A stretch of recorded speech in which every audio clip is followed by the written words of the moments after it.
I had a revelation in therapy today about feeling your feelings.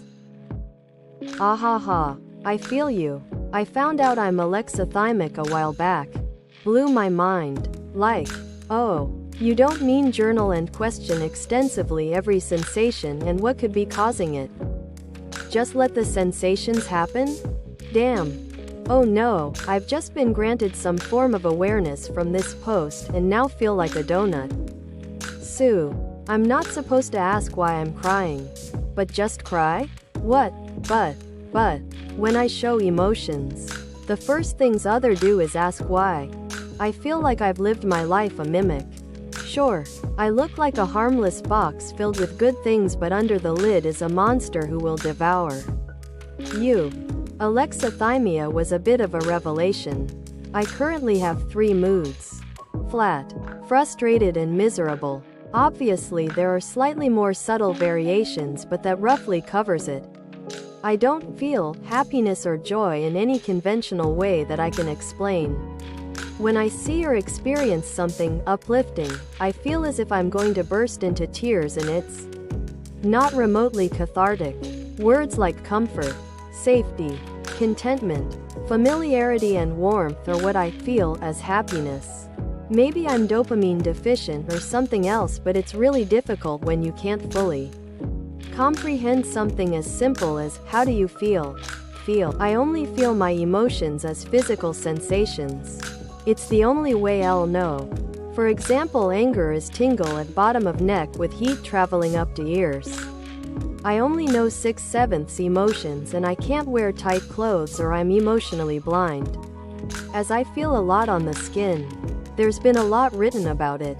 The body keeps the score, literally changed my life and finally got me over my PTSD. There's somatic experiencing therapy, which is again about physical sensations, and Peter Levine. Books are great on this. Also this https neuroclastic.com/alexithymia and -autism -what -it's -like -to -not -no -how -you feel / Can anyone guess why this bothers me? IDK. The colors bother me though. Here's a nicer colored one. https preview.red.it/7tcrcable-g2e1.jpg Width equals 750 and format equals PJPG and auto equals WebP and S equals 8AF 35F 15659 AF 6F 36D 8406 B6A 454 D7E 582 FA3. There's less contrast. If you need that, but it looks nicer. Maybe I'm misunderstanding the issue? The outside wedges are all the same size. But some emotions we have more words for them than others. And that dictates the size of the inner wedges. There's not really a way to fix that outside of removing stuff from the chart just to make it even. My issue with it is that it doesn't follow the ROYGBIV rules. Bothers me because I have alexithymia and I can't conceive of there being this many emotions. How the words flip orientation part way through. So you can't move them in a smooth circle when picking one. Anyone else feel like this? Plus minor rant. That's why I enjoyed living in Japan. Social expectations are clearly laid out and fairly easy to follow. For most people, there is a clear wall between you and an acquaintance.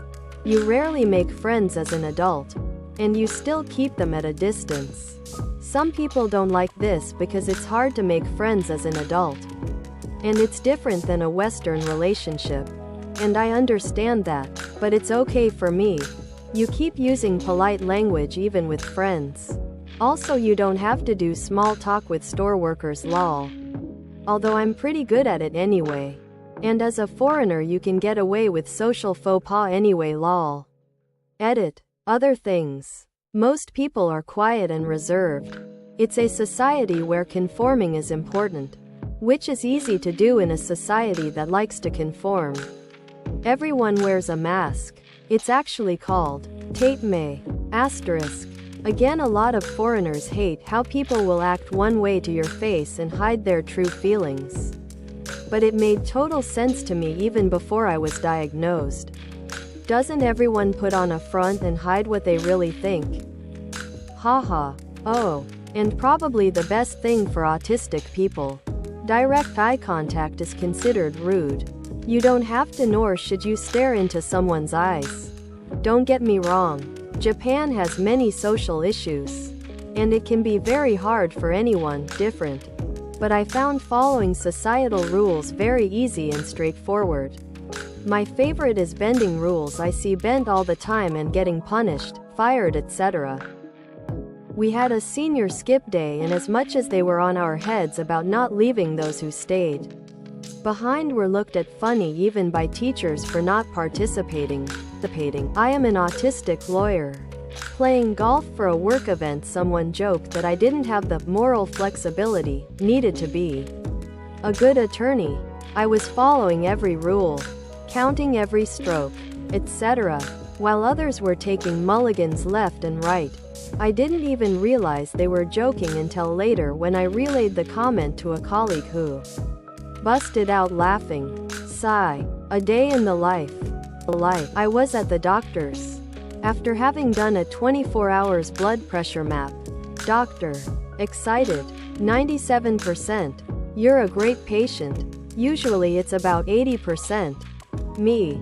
Doctor, I don't understand, what are you talking about? So is the BP alright? Yeah, it's good. But you see, people usually take the monitor off to take a shower or because they get tired. But I was told explicitly not to take it off and not to take a shower. That's what I did. Just what I'm saying. You're a great patient. God damn it.